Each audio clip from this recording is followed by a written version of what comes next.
Hi there, it's Shauna White, Heartfelt Intimacy Coach, and I'm just hopping on here to talk a little bit about subconscious healing. This has been a topic that it's come up in conversation with a number of people lately, and I wanted to share some thoughts about it with you if you're interested. So, um, my view of the subconscious might be a little bit, I don't know, my view has changed over time. So I don't know how other people view the subconscious, except that I know a lot of people who get frustrated with their subconscious. And I can understand that because I used to get frustrated with my subconscious because I had subconscious wounds that were controlling my behavior, subconscious wounds that would get triggered. And then my subconscious would like grab me by the ear and pull me into a pattern that I didn't want to be in. I didn't want to act that pattern out anymore, but I didn't have any choice because the subconscious is like deeply integrated with our feeling sense and or the feeling aspect of our awareness, which is where all of our emotions also hang out. And that's actually what motivates our behavior. Even when we don't feel emotional, it's still that feeling area of our being that that's where our will is. That's where our volition is. So it's very, very hard. Have you ever noticed how hard it is to do something that you don't feel like doing? Like, "Ugh, I really don't feel like doing that."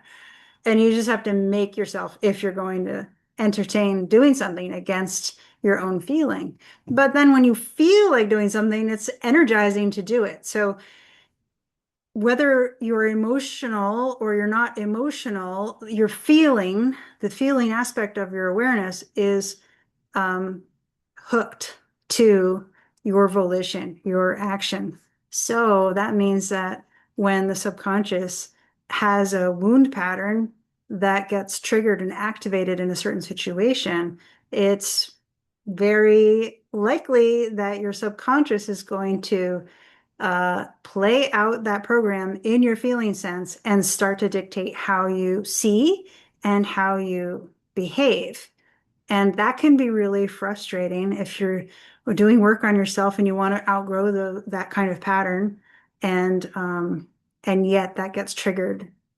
And so I was talking with a friend who's struggling with that himself, and he wants to, or he was tempted to, he's used to looking down at his subconscious, like his subconscious is bad, it's doing something bad.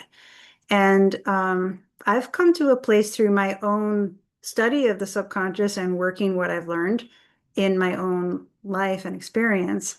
I've come to a place of actually really loving my subconscious. It is this impressionable part of our mind that is like a child. It is just acting innocently based on what it knows. And what's tricky is that when we experience trauma, the job of the subconscious, well, there's something that happens where the subconscious and the conscious split from each other because we the we can't handle living with the feeling of an unresolved feeling of unsafety. And so what happens in the mind is the conscious mind says, "Okay, I'm out of here." And the subconscious is like, "I've been imprinted with this and I just have to live with this. But okay, I'll hold it for you." And when it becomes relevant again, when we experience a situation that feels similar, I'll tap you on the shoulder and let you know what I know about this situation. But the subconscious is like a child. So uh, unless we are able to discern something that we're experiencing in that moment, or until we're able to discern that experience, the subconscious will just interpret it according to the way in which we feel hurt. And then it will activate that all the beliefs around that hurt and all those feelings of unsafety when necessary. Necessary means when we encounter something that reminds us of that situation. And so my friend was like, I don't, I want to, he wanted to be able to kind of boss his subconscious around or um, disengage from it. He was looking at it like a bad thing. And I was like, are you kidding? Your subconscious is a sweet little innocent thing. It's just um, holding this dissociated pain. And so, how do we actually heal that? It's really interesting because we learn to use our conscious mind all in very kind of verbal and linear and uh, yeah, kind of like very frontal lobe sort of a way. And that's good. That's a strength in the conscious mind. However, the subconscious mind doesn't really speak that language. The subconscious mind speaks the language of energy.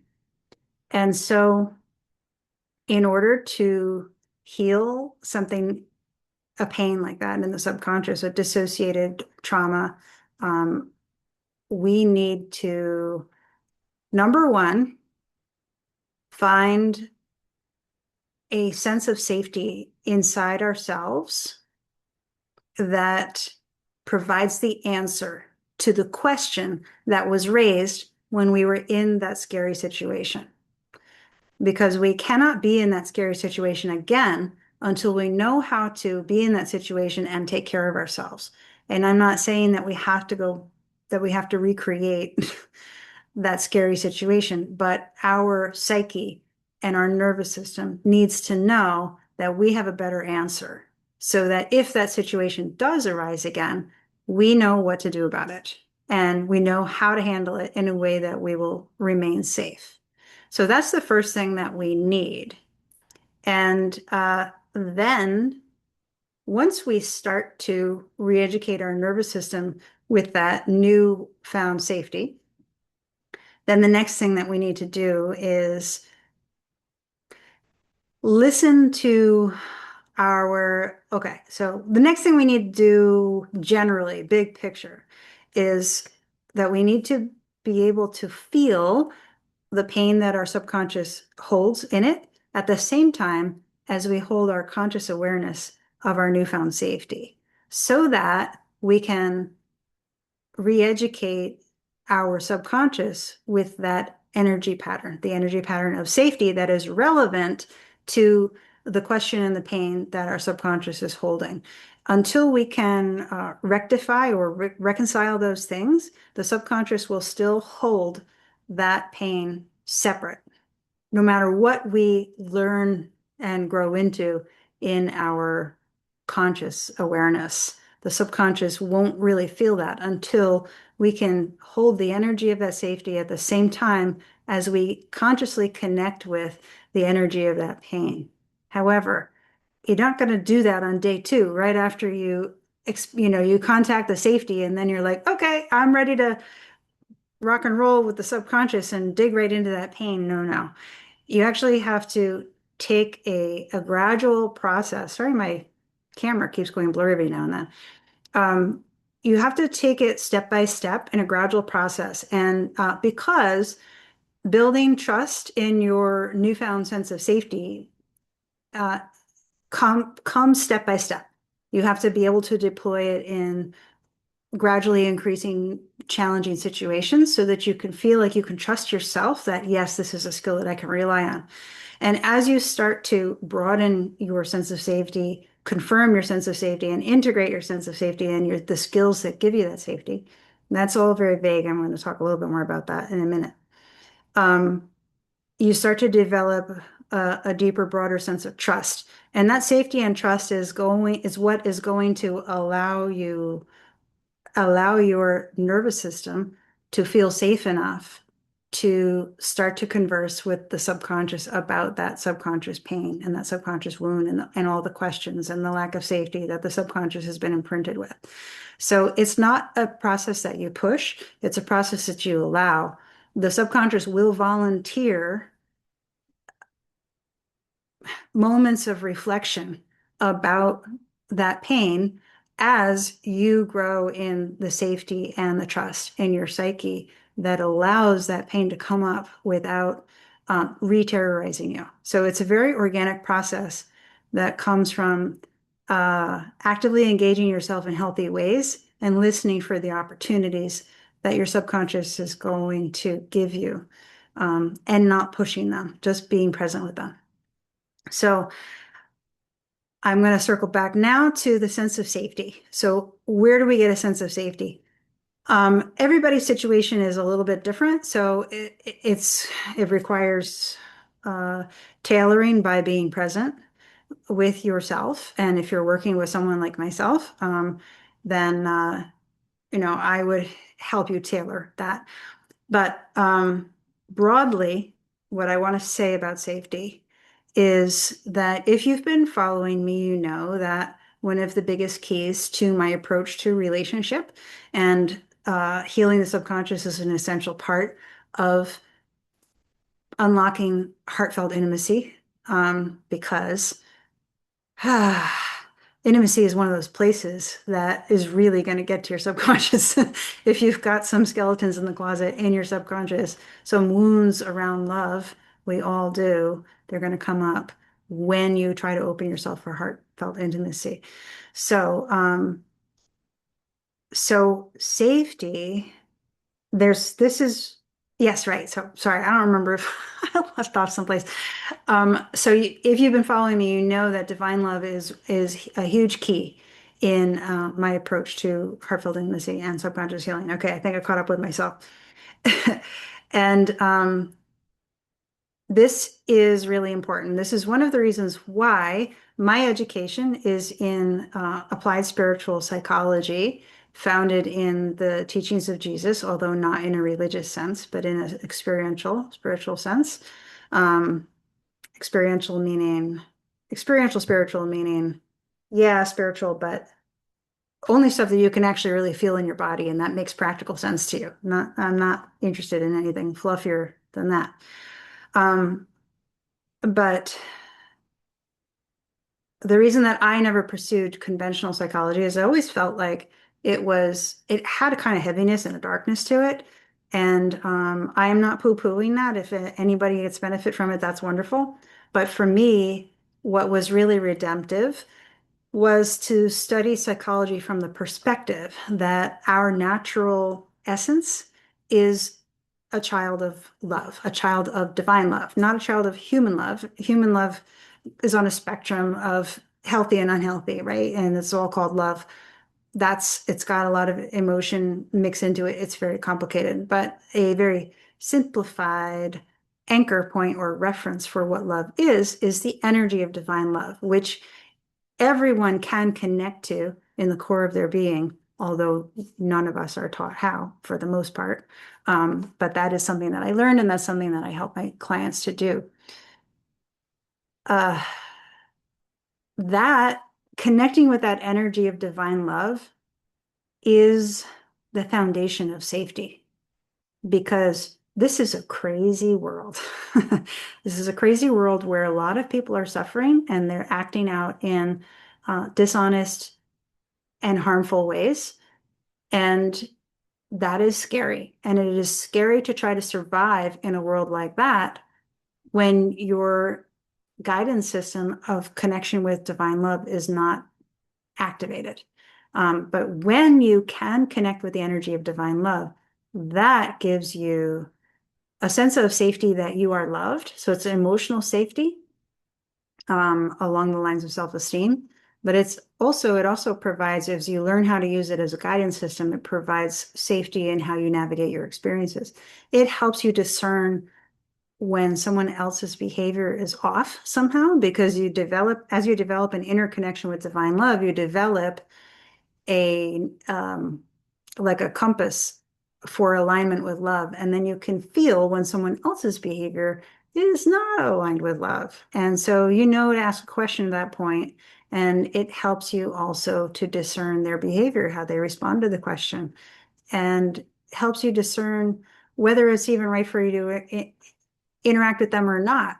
Like, you'll be able to feel as you connect with divine love and develop an alignment with that, you can feel, oh, that doesn't feel right. I don't feel like actually saying yes to going to dinner with that person for whatever reason. We don't know. Maybe Maybe it has nothing to do with person. Maybe it's your friend and your friend is fine, but maybe that day there would have been an accident on the way to the restaurant. Who knows? What I've learned through my own experience of gradually discovering how to connect with divine love and listen to divine love as a navigation instrument is that divine love is beneficent because there were times in my life where my personality voice, my ego voice told me to do this thing, and that Holy Spirit voice in the core of my being told me to do that thing. And it was evident to me on the other side of the experience that the Holy Spirit had told me what to do that would have kept me safe, and that my ego voice told me to do something that put me in harm's way. And that was the case over and over and over again. So I learned from experience, not from trying to believe something that somebody told me, but from actual experience that divine love is a beneficent guiding force and a deeply comforting presence. That is a sense of safety that is so deep and so yearned for in the core of our being. It is irreplaceable. And when we don't feel a connection with that, we naturally automatically feel a sense of unsafety because that's missing, because we're actually designed to work in partnership with that energy. So, so finding how to rebalance your own awareness to connect with and open to and connect with, kind of locate the awareness muscle group to connect with divine love, and then nurture your ability to connect to that energy is essential to healing trauma. My observation is that trying to heal trauma without that uh, is kind of like pushing the chips around on the board to into a different position that you can cope with better, but but it's impossible to fully restore your sense of safety without that inner connection to divine love. So that's it. I just wanted to share with you what's been on my mind because of the conversations that I've been having lately. And of course, if you want support with